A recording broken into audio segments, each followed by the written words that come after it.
शुरुआत tulip garden से हुई। ट्यूलिप गार्डन जो है बंद होगा। अब नई नई चीजें यहाँ कुछ हो करने के लिए। अब जो टूरिस्ट यहाँ आए हैं उनको यहाँ आके एक ही जगह में पूरे कश्मीर का जो क्राफ्ट है उसका एक बना बनाया जो है नक्शा उनके सामने रखा जाता है। आप चेन स्टिच कहिए, आप कानी कहिए, आप पश्मीना के शॉल कहिए, आप जो कॉपर पे हम काम करते हैं, जो वुड कार्विंग है, पपिया मैशे है, तमाम जितने भी हमारे क्राफ्ट्स हैं वो आपके सामने है। कोशिश ये की जा रही है कि एक तो खुद मुझे लगता है हम में से कुछ लोगों को बिल्कुल एहसास नहीं है कि हमारे ये जो क्राफ्ट्समैन हैं इनके हाथ में कितना जादू है।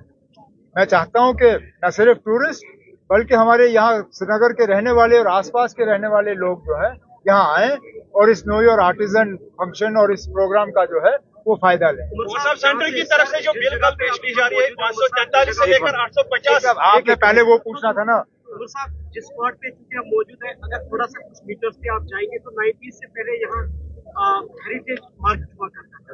मोर देन 80 जो शॉप्स है वो डिफंक्ट है, तो आर्टिजन्स पता नहीं वो कहाँ पे है। दूसरा ये कि सितंबर में ही हमारी जो इंसेंटिव पॉलिसी है इंडस्ट्री की वो खत्म हो गया, उसके बारे में भी थोड़ा जानना चाहिए। अब हम एक नई इंसेंटिव पॉलिसी लाने पे काम कर रहे हैं।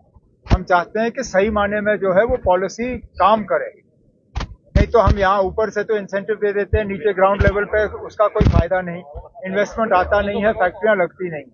तो अभी डिपार्टमेंट के तरफ से ये कोशिश की जा रही है कि जिन लोगों ने यूनिट लगाए हैं उनका एक्सपीरियंस कैसा रहा, उनको किस तरह का बदलाव चाहिए हमारी पॉलिसी में, और जो यहाँ इंडस्ट्री लगाने के मतलब जिनकी चाहत है यहाँ इंडस्ट्री लगाना वो किस तरह की पॉलिसी चाहेंगे, इन दोनों को हम मिक्स करें।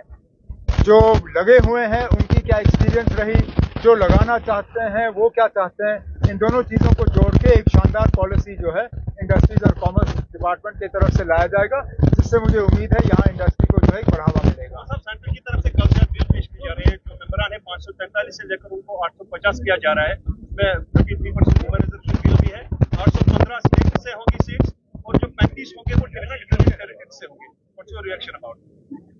अभी अब आज 3 बजे दिल्ली में खड़गे साहब के घर पे इंडिया ब्लॉक की मीटिंग रखी गई है। मैं यहाँ रंगरेट में आर्मी का प्रोग्राम कंप्लीट करके वहीं जा रहा हूँ उस मीटिंग में हिस्सा लेने के लिए। फिलहाल नेशनल कॉन्फ्रेंस में क्या करना क्या नहीं करना है वो हम उस मीटिंग में बात करेंगे, क्योंकि आखिरकार हम अकेले इसका कुछ नहीं कर सकते। मिल के इंडिया ब्लॉक को जो है फैसला करना होगा कि इस बिल के तहत जो है हमारा क्या रिस्पॉन्स रहेगा, पार्लियामेंट में हमारा क्या रोल रहेगा, चाहे वो लोकसभा में हो और राज्यसभा में हो। आज 3 बजे मीटिंग होगी, उसके बाद जब मैं श्रीनगर या जम्मू आ जाऊंगा मुझसे पूछ लीजिए हम क्या कर रहे हैं। देखना जो हमारा तजुर्बा रहा है, कहने के लिए तो ये कहते हैं ना डिलिमिटेशन से फायदा होगा, लेकिन उस डिलिमिटेशन के तहत एक पार्टी और उसके कुछ चाहने वालों को फायदा पहुंचाने की कोशिश की गई। यहाँ जो सीटों का बंटवारा हुआ, जिस तरह कॉन्स्टिट्यूएंसीज बनाई गई, जिस तरह कॉन्स्टिट्यूएंसी के नक्शे खींचे गए, जिस तरह कॉन्स्टिट्यूएंसीज में कुछ वोटरों को हटा के दूसरी जगह लाया गया, मकसद सिर्फ यही था कि किसी न किसी तरह बीजेपी और बीजेपी के जो दोस्त हैं उनको फायदा